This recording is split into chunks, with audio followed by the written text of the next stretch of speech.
भावना व्यक्त केल्या त्या सर्वांनी जे काय सांगायचं ते सांगून झालेलं आहे। त्यात आमच्या ताईंनी पण आता जे काय बोलायचं होतं ते सगळं बोलून झालेलं आहे। तरी पण शिवसेना या नात्यानं शिवसेना उद्धव बाळासाहेब ठाकरे पक्षाचा एक पदाधिकारी म्हणून आज या ठिकाणी मी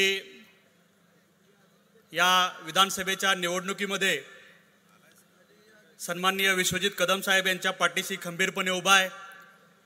आमचा संपूर्ण पक्ष या ठिकाणी सन्माननीय विश्वजित कदम साहेबांच्या पाठीमागं या ठिकाणी उभा आहे। सांगायचं झालं तर 2014 पासून जी काय आतापर्यंतची जी आमची परिस्थिती या भाजपनं करून ठेवली होती त्याचा कुठंतरी 2019ला उद्रेक झाला आणि 2019ला उद्रेक झाल्यानंतर या ठिकाणी महाविकास आघाडीचं सरकार या ठिकाणी आलं। महाविकास आघाडीच्या सरकारमध्ये मुख्यमंत्री उद्धव साहेब ठाकरे यांच्या पाठीमागं जर कुठला पक्ष पहिल्यांदा उभा राहिला असेल तर तो काँग्रेस होता आणि त्या ठिकाणी विश्वजित कदम साहेबांनी उद्धव साहेबांचं नेतृत्व मान्य करून त्यांना पाठिंबा दिला। खऱ्या अर्थानं त्याचं कुठंतरी उसना पैरा म्हणा किंवा ऋण म्हणा ते फेडण्याचं आमच्या नशिबी आलेलं आहे आणि ते आम्ही त्याचं भाग्यवान समजतो। कारण की तुम्हाला सांगायचं झालं तर महाराष्ट्रामध्ये हाताच्या बोटावरती मोजणे इतपतच सुसंस्कृत नेते आहेत, त्यामध्ये विश्वजित कदम साहेबांचा नंबर येतो आणि त्यांनी त्यांचं स्थान त्या ठिकाणी भक्कम केलेलं आहे। आजची परिस्थिती बघितली तर तुम्ही पाहून जाईल की एक राजकारणाचा स्तर कुठल्या लेवलला ह्या ठिकाणी भाजपनं नेऊन ठेवलेला आहे। मला मित्रांनो सांगायचं आहे,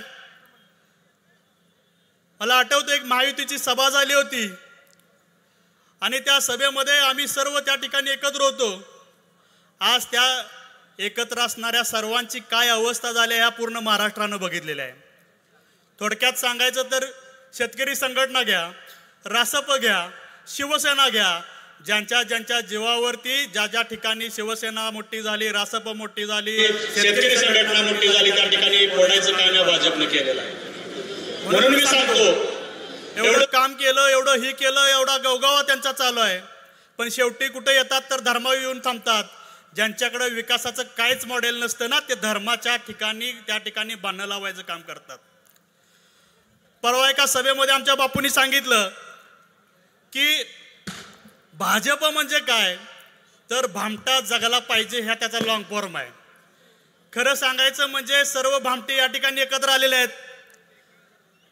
महायुतीच्या सभेमध्ये ज्यावेळेस आम्ही सगळे एकत्र होतो त्यावेळेस आत्ताचे जे उपमुख्यमंत्री आहेत आम्ही त्यांना प्रेमानं टरबूज म्हणतो, तर त्या टरबूजने त्या ठिकाणी एक भाषण केलं होतं आणि त्या भाषणाला मला त्या ठिकाणी उपस्थित राहायचा योग आला होता।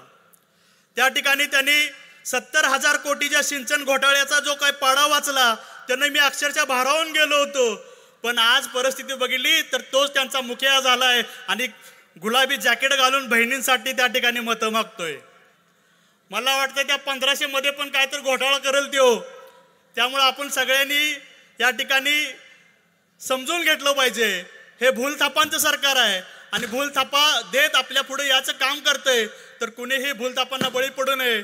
बोलायचं तर बरंचसं होतं पण वक्त्यांना वेळ कमी आहे, एवढंच बोलतो आणि मी या ठिकाणी थांबतो आणि पुन्हा एकदा आपणास विनंती करतो की येणाऱ्या 20 तारखेला आपण सर्वांनी पंजा या चिन्हाच्या समोरील बटन दाबून जे 1 नंबरचं बटन आहे ते बटन दाबून त्या ठिकाणी जे काय मतदान स्लिप त्या वोटिंग व्हीव्हीपॅटमध्ये पडते ते आपण सगळ्यांनी बघायचं आहे। कारण की माझा या भाजप सरकारवर विश्वास नाही आहे, कारण की आम्ही त्यांना जवळ न बघितलंय, आम्ही त्यांच्याबरोबर फिरलोय। म्हणून तुम्हाला सांगतो की शेवटच्या क्षणापर्यंत आपण सगळ्यांनी जागरूक राहिलं पाहिजे आणि त्यांच्या प्रत्येक मुवमेंटला आपण त्या ठिकाणी त्यांना विरोध केला पाहिजे। शेवटच्या क्षणामध्ये काहीतरी आणून घरामध्ये दाखवतील, काहीतरी भूलथापा पसरवायचा प्रयत्न करतील। मित्रांनो, कुठेही त्या ठिकाणी भुलून जाऊ नका, हे करू नका। येणारं सरकार हे महाविकास आघाडीचं सरकार असेल आणि त्यामध्ये चांगल्या पदावरती विश्वजितजी कदम साहेब असतील, एवढंच बोलतो आणि मी थांबतो। जय हिंद, जय महाराष्ट्र।